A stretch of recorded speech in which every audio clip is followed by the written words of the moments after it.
Ndewo ụmụ akwụkwọ anyị na ụmụ anyị, kedu ka unu mee? Ụbọchị taa anyị chọrọ ileba anya n'isiokwu mara mma nke bụ ụcha. Taa bụ ụcha. Ụcha bụ ihe Chineke kere were chọọ ụwa anyị mma. Ụcha na-emuke emuke, ọ na-eso onwe ya. A na-eji ụcha eme ka ihe maa mma, dị mma ile anya. Ihe niile nwere ụcha mara mma ile anya, dịka akwa m yi n'ahụ nwere ụcha ọ na-acha, nke mere o ji maa mma ile anya. Enwere ụcha ndị pụtara onwe ha, nwee ụcha mmadụ kọrọ ọnụ wee mepụta site na amamihe nke Chineke.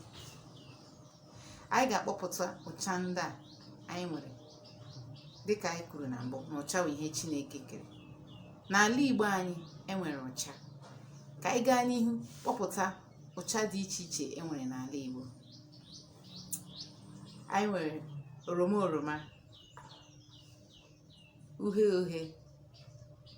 Oroma pụtara orange color, uhie uhie oz blood, anụnụ anụnụ blue color, nchara maọbụ aja aja brown color, edo edo yellow color, odo odo purple color, ntụ ntụ ash color, oji black color, ọcha white color, akwụkwọ ndụ green color, ọbara ọbara red color pure red, mmiri ara ehi milk color, ana violet, ụcha indigo na ndị ọzọ. Ka anyị mara ọmụmaatụ dị iche iche ndị anyị na-ahụta dịka anyị siri kwupụta ha. Ọmụmaatụ ụcha ndị a n'ebe anyị na-eke ịhụta ha: oroma, anyị kpọrọ oroma, a na-ahụta ya na egwurugwu nke na-esepụta onwe ya n'eluigwe. Anyị na-ahụtakwa oroma na mkpụrụ osisi nke ha na-akpọ oroma chara acha. Uhie uhie, kedu ebe anyị na-ahụta ụcha uhie uhie? Anyị na-ahụta ya n'ọbara anụ. Kedụkwanụ maka anụnụ anụnụ? Anyị na-ahụta ya n'eluigwe. Kedụkwanụ maka edo edo kewu yellow color? Anyị na-ahụta ya na anyanwụ ụtụtụ nke na-etiri ọra, na-achapụ, na-enye ọra ọwa anyị ihe. Kedụkwanụ maka aja aja maọbụ nchara? Anyị na-ahụta ya na osisi nkwụ ka eji esi nri, ma nke eji osisi nkwụ maọbụ osisi eji arụ ụlọ osisi. Kedụkwanụ maka oji? Ọtụtụ ndị ntutu isi ha na-eji oji, mana ebe a na-aka ahụta ụcha oji wụ na unyi chakoo. Kedụkwanụ maka ọcha? Anyị na-ahụta ọcha n'eze ya na igwe ọjị nke pụtara cloud. Akwụkwọ ndụ, anyị na-ahụta ya na akwụkwọ nri nke anyị ji esi nri, ma nke anyị na-akwụ n'ubi anyị, ma ọkwa na ahịhịa nke na-eto n'okporo ụzọ, ma nke anyị na-ahụta n'ebe egwuregwu bọọlụ.